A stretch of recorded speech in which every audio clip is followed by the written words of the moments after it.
Hello guys, কেমন আছেন সবাই? আশা করি সকলেই ভালো আছেন। মহান আল্লাহ তাআলার অশেষ রহমতে এবং আপনাদের দয়ায় আমিও আলহামদুলিল্লাহ ভালো আছি। অনেকদিন পরে আবার আপনাদের সামনে হাজির হলাম আমি আসিফ হাসান। যারা আমার ইউটিউব চ্যানেল থেকে আমার এই ভিডিওটা দেখছেন, অবশ্যই আমার ইউটিউব চ্যানেলটিকে সাবস্ক্রাইব করবেন এবং ভিডিওটা ভালো লাগলে অবশ্যই ভিডিওটাতে একটা লাইক দিবেন। আর যদি কোনো প্রশ্ন থাকে কমেন্ট করবেন। আমি চেষ্টা করব আপনাদের প্রত্যেকটা কমেন্টেরই রিপ্লাই দেওয়ার। তো আজকে বর্তমানে আছি ডোমার পাম্পের এপাশে। আমি আসলে ফুয়েল নিলাম, রংপুরে যাচ্ছি। তো রংপুরে যাওয়ার আগে যেহেতু লং রাস্তা একটা, তাই ভাবলাম ফুয়েল নিয়ে রাখাই ভালো। মানে যে টাকাটা বাসে গেলে যে টাকার পরিমাণ আসা যাওয়ার পরিমাণ, যে পরিমাণ টাকা লাগে সেই টাকারই আমি তেল নিলাম যাতে যাইতে আসতে সুবিধা হয়। যদিও বাইকে তেল ছিল তবুও আমি কোথাও গেলে আসলে ফুয়েল লোড করে নেই, তাতে আমার স্বাচ্ছন্দ্য বোধ হয়। মানে আমাকে ভালো লাগে আরকি।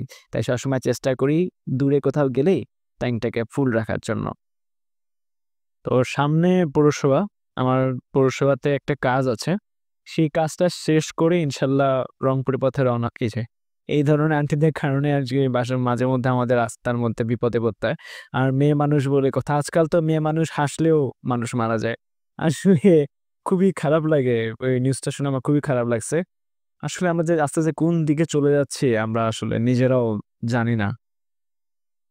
আলহামদুলিল্লাহ পৌরসভায় যে কাজটার জন্য এসেছিলাম সেটা আলহামদুলিল্লাহ হয়ে গেছে।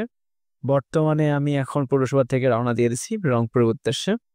সবাই দোয়া করবেন যাতে সহি সালামতে আমি রংপুর পর্যন্ত পৌঁছে যেতে পারি এবং সেখানকার কাজ করে আবার সহি সালামতে যাতে বাসায় ফিরে আসতে পারি। সকলে আমার জন্য দোয়া করবেন। এখন বাজে 11:30টার মতো। আশা করা যায় যে 1:30টা থেকে 2টার মধ্যে আমি ইনশাআল্লাহ রংপুরে পৌঁছে যেতে পারবো। তারপরে আবার ব্যাক করতে হবে। আসলে অফিসে যাওয়ার পরে বুঝতে পারবো যে আসলে আজকে ব্যাক করতে পারবো কিনা। তবে আজকে পরিবেশটা কিন্তু আসলে অনেক সুন্দর। বর্তমানে আছি ডোমার থেকে বড়াগাড়ি যে লেনটা সেখানে। আমার পাশেই হচ্ছে পল্লী বিদ্যুতের অফিস। আজকে যে ওয়েদারটা এত সুন্দর বলে বুঝাতে পারবো না। চারপাশে সবুজের ঘ্রাণ, মানে সবুজ আর সবুজ আর হালকা মেঘ। আসলে আজকের পরিবেশটা আমাকে যেন অন্যরকম একটা অনুভূতি দিচ্ছে। আলহামদুলিল্লাহ আপনারা যদি রাস্তাটা একটু দেখেন, আল্লাহ তাআলার রহমতের বৃষ্টি পড়ছে ২-১ ফোঁটা করে। যদিও ভাল লাগছে আবার একদিক দিয়ে ভয় লাগছে যে যেতে, যেতে না আবার বৃষ্টি পড়ে। তবে আশা করা যায় যে বৃষ্টি হবে না। কারণ আমি ওয়েদারে দেখেছি যে আজকে ২-১ ফোঁটা করে বৃষ্টি পড়লেও মুষলধারে বৃষ্টি ইনশাআল্লাহ হবে না। তবুও যদি আল্লাহ দিয়ে দেয় তাহলে আর কি আর করার? কোনো একটা ছাউনিতে যে আশ্রয় নিতে হবে। এ ধরনের ফাঁকা রাস্তা এবং এ ধরনের আবহাওয়া থাকলে অনেকেই চেষ্টা করবেন বাইক খুব জোরে চালাইতে। বিশেষ করে টেসলা দেখছেন যে হুটহাট করে রাস্তা কিন্তু ওরা চলে আসে এবং ট্রাক তাই সাবধানে গাড়ি চালাবেন। সহি সালামতে যাতে বাসায় এবং যে গন্তব্যে আছেন সেখানে যেতে পারেন। যত সাবধানতার সাথে আপনি গাড়ি চালাবেন, তত ভালোভাবে আপনি আপনার গন্তব্যে যেতে পারবেন আর আপনার বাসা যেতে পারবেন। আর বাসা থেকে যখন বের হন তখন অবশ্যই বাসার প্রত্যেকটা মানুষ অনেক টেনশনের মধ্যে থাকে। ফ্যামিলির প্রত্যেকটা মানুষ, সে হোক আপনার জুনিয়র বা সিনিয়র, তাই গাড়ি সাবধানে চালান, সহি সালামতে যে বাড়ির সাথে যেতে পারি। বাইকাররা কিন্তু ২ প্রকার, সাপরি এবং লেজেন্ড।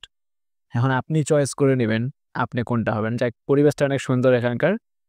মানে পাশে ক্যানেল মনে হয় এটাকে বলে। আর আমি বর্তমানে খুব শিগগিরই জলঢাকা ঢুকে যাচ্ছি ইনশাআল্লাহ। জলঢাকার পথে লোকেশনটা ভাল লাগলো তাই ভাবলাম যে আপনার সাথে শেয়ার করি। যেটা বলছিলাম বাইক ২ প্রকার। এখন এই যে সাফরি রাইডার। আচ্ছা যাই হোক, আপনি ঠিক করে নিবেন যে আপনি সাফরি রাইডার হবেন নাকি লেজেন্ড বাইকার হবেন। দেখুন ভাই বা বোন, গাড়ি কিন্তু বা মোটরসাইকেল কিন্তু সকলেই চালাইতে পারে। কিন্তু আপনি কিভাবে চালাবেন সেটা আপনার ব্যক্তিত্বের উপরেও যে পড়বে। আপনি যদি সাফরি মাইন্ডেড হন আপনি অবশ্যই জোরে গাড়ি চালাবেন। ফাঁকা রাস্তা পাইলেই যে জোরে গাড়ি চালাইতে হবে বিষয়টা কিন্তু সেরকম না। সবসময় চেষ্টা করবেন ভদ্রভাবে গাড়ি চালানোর। আপনাকে কে কাটায় যাচ্ছে না কি করতেছে এটা আপনাকে দেখা যাবে না। তো সম্পূর্ণটা নির্ভর করতেছে আপনার উপরে। তো দেখতে, দেখতে আমরা জলঢাকা পর্যন্ত চলে আসলাম আলহামদুলিল্লাহ। কোনো ধরনের বিপদ-আপদ ছাড়াই আল্লাহর রহমতে জলঢাকা পর্যন্ত চলে আসছি। এখানে আসার সাথে, সাথে গাড়ির স্পিড অবশ্যই কমায় দিতে হবে। আসলে এখানে তো টেসলার অভাব নাই। আর উড়েও তো যাওয়া যাবে না। যতটা যত ভদ্রভাবে গাড়ি চালাবেন, যত সেফ মেইনটেইন করে গাড়ি চালাবেন, আপনি সুস্থ থাকবেন। আর সুস্থ থাকা কত বড় যে নেয়ামত সেটা হাসপাতালগুলোতে না যাওয়া পর্যন্ত আপনারা বুঝবেন না।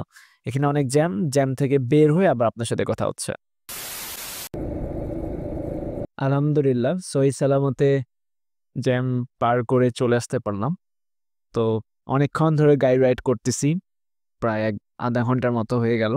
ভাবতেছি গাড়িটাকে একটু রেস্ট দেই আর আমি একটু পানি টানি খাই। লং জার্নিতে যতটুকু সম্ভব শরীরকে এবং গাড়িকে হচ্ছে রেস্ট দিবেন, কারণ যেহেতু আমার তো তাড়া নাই। আর পাম্প সামনেই পেয়ে গেলাম, জানা ছিল যে এখানে একটা পাম্প আছে।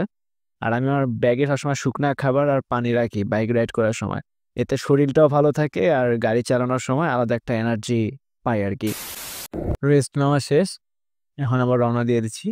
বর্তমানে আছি হচ্ছে জলঢাকার পাগলাপীরের যে লেনটা বা রোড, সেখানে আছি। কিছুক্ষণের মধ্যেই ইনশাল্লাহ আমি পাগলাপীরে ঢুকে যেতে পারবো। অনেক সাবধানে গাড়ি চালাচ্ছি, খুবই ধীরে সুস্থে যাচ্ছি, 50-60-এর মাঝামাঝিতে, বেশি রাফ রাইড করতেছি। দেখতে দেখতে পাগলাপীরে চলে আসলাম। রাস্তায় কোনো ধরনের সমস্যা হয়নি আল্লাহর অশেষ রহমতে। আর এখানে আমি যদি সামনে কোনো পাম্প পাই বা যদি সুযোগ হয়, আমি আরও একটা ব্রেক দিব, কারণ আসলে নিজেরও একটু খাওয়া দাওয়ার ব্যাপার আছে, একটু খাওয়া দাওয়া করবো। এখন বাজে প্রায় 1টা, আমি ভাবছিলাম যে 1টা-1:30টার মধ্যে যাবো, বাট আমি খুব স্লোলি আসছি এবং খুবই সাবধানতার সহিত আসছি, যার কারণে দেরি হয়ে গেছে। দেরি কোনো ব্যাপার না, সাবধানের সাথে যে আসতে পেরেছি। যদিও সম্পূর্ণ রাস্তাটাই ফাঁকা ছিল, আসল চ্যালেঞ্জ তো এখন, কারণ এখন আমি উঠবো একদম হাইওয়েতে, মানে রংপুর ঢাকা এবং সৈয়দপুর রংপুরের যে লেনটা, আপনার যে হাইওয়েটা, সেটাতে এখন উঠবো। এবং তারপরে তো আসল খেলা শুরু। এখানে আসলে এখানকার গাড়ি চালানোর সিস্টেম একদমই আলাদা। তাই চেষ্টা করবেন হাইওয়েতে উঠলে খুবই সাবধানতার সাথে গাড়িটা রাইড করার। এবং লুকিং গ্লাস তো মানে মাস্ট বি, কারণ পিছন থেকে গাড়িগুলো অনেক স্পিডে আসে। আমি যে সামনে একটা পাম্প আছে, আমি এখানে ব্রেক দিব ইনশাল্লাহ। এখানে আমি কিছুক্ষণ ব্রেক দিব, খাওয়া দাওয়া করবো। আমার ব্যাগে যদিও খাবার আছে, আমি বাইরে কোথাও খাবো না। আসলে গাড়ি রেখেও কোথাও যাইতে চাচ্ছি না, এই জন্য আসলে ব্যাগে সবসময় সব খাবার রেখে দিই। এখানে 10-12 মিনিটের মধ্যে একটা ব্রেক দিব, তারপরে আবার হাইওয়েতে উঠে পড়বো ইনশাল্লাহ আপনাদেরকে সাথে নিয়ে।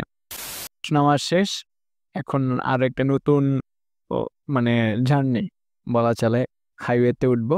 আমি হয়তো বা হাইওয়েতে উঠে আর বেশি ভিডিও করব না, কারণ হাইওয়েতে উঠলে আমার সম্পূর্ণ কনসেন্টটা থাকবে হচ্ছে বাইকের প্রতি এবং রাস্তার প্রতি। প্রতি 5 থেকে 7 মিনিট অন্তর অন্তর আমাকে লুকিং গ্লাসের দিকে তাকাতে হবে এবং সামনের দিকেও তাকাতে হবে, যতটুকু সম্ভব নিজের থেকে সেফ থাকে। আসলে আমি রাস্তাগুলো একটা জিনিস আমার মাথায় রাখি, যে আমি একমাত্র ভালো ড্রাইভার বা রাইডার, বাকি সবাই পাগলা। তাই অন্যের কারণেও আমার ক্ষতি হতে পারে, তাই সবসময় নিজেকে সেফ রাখার ট্রাই করি। একবারে রংপুরে যে ইনশাল্লাহ আপনার সাথে কথা হবে। আলহামদুলিল্লাহ সহি সালামতে আমি রংপুর পর্যন্ত চলে আসতে পারলাম। রংপুরে আসলে তো টেসলার অভাব নাই। তারা জানেই না যে আসলে কোনটা তাদের লেন এবং কোনটা হচ্ছে যারা চড়ে চলাচল করবে, বাইক, বাস, ট্রাক, তাদের লেন। ও কিচ্ছু বলার নাই।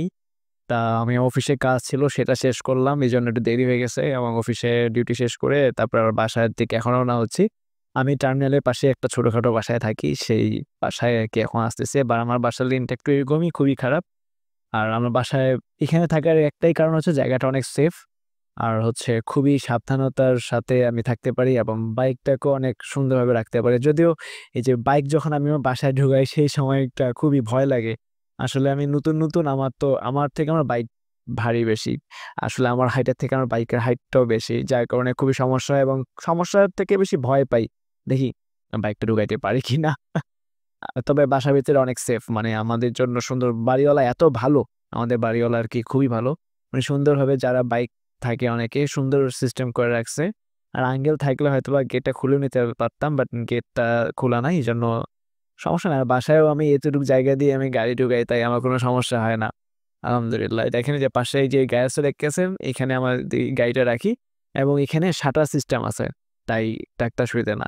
আচ্ছা, এই পর্যন্তই, দেখা হবে নতুন কোনো একটা ভিডিও নিয়ে ইনশাল্লাহ।